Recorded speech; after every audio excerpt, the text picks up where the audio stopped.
Hello and welcome to Face Horror Corner.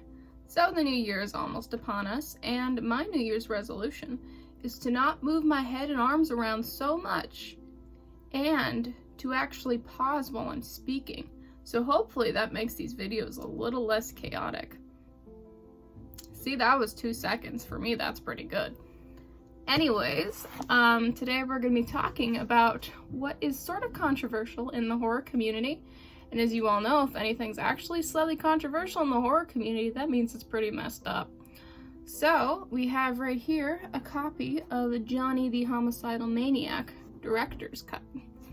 So, for those of you who don't know, Johnny the Homicidal Maniac is a comic that was published in, I don't remember exactly what it was called, but it's this goth magazine. Long time ago, and by that I mean around the 2000s, because that was ancient. We're all antiques now.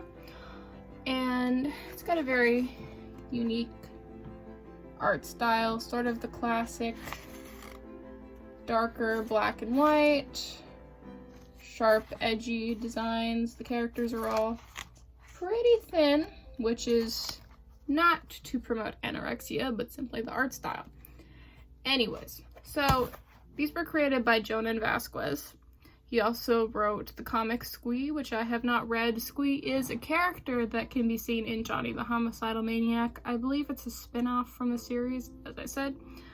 Don't really know, I'm just here to blabber on. So, Jhonen Vasquez was the creator of Invader Zim, which I think is so funny because he was reached out to for writing Johnny the Homicidal Maniac by Nickelodeon.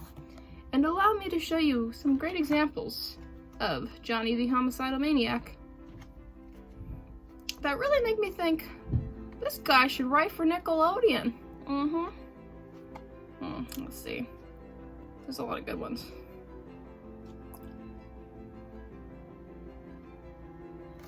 There you go. That really makes me think family friendly. Anyways, I guess they liked his sense of humor, and so they hired him to make Invader Zim. And then inevitably, Invader Zim was canceled because for some reason it wasn't reaching its target audience of children. Yes. Anyways, feast your brains on that piece of knowledge for a while because I know I was shooketh. Johnny the Homicidal Maniac is basically a nihilist dream. So it goes into a very dark story. Basically just about a serial killer who feels that he constantly needs to put blood on his walls. And he meets God, and God is not good because that's sort of the nihilistic point of view of this story. It's honestly, it's a social commentary mixed with a lot of violence. Kind of trippy. You don't know if something's supposed to really be happening or not because he sort of gets a schizophrenic vibe. I don't think he's written necessarily as a schizophrenic character, but it's definitely not a rational person.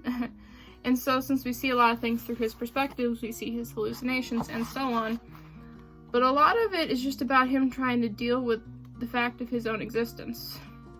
And the creator, Jhonen Vasquez, clearly does not think the best of humanity, which, you know, can't really blame him given circumstances of the world, because everyone's pretty much a dick, and, you know, that's kind of close to real life, but I mean literally everyone is stupid or a dick.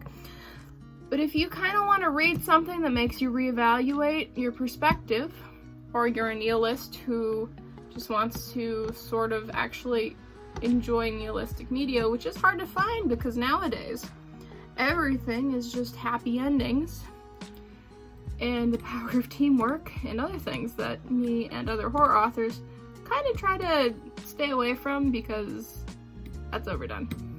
But yeah, I really like it.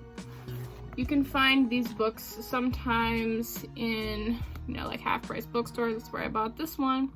I think it was actually brand new. It was like saran wrapped. So somebody probably bought this for their kid or something and looked it up online. It was like, oh, so they got rid of it. But You're not really gonna find that in most indie bookstores or stuff like that because it's so controversial, because it's gross. But the thing is, I think sometimes we as a society tend to look away from things that make us uncomfortable and squeamish, when really we should be getting a perspective of the world that takes from nihilistic to, I don't know, Cinderella, happy stories, whatever. You need to see both sides, and if you are in the mood to see the side of the grotesque, you should read Johnny the Homicidal Maniac. Peace out. Merry Christmas. I really hope that's not technically a gang sign. I don't know. I'm a white chick. We throw gang signs all the time. Bye!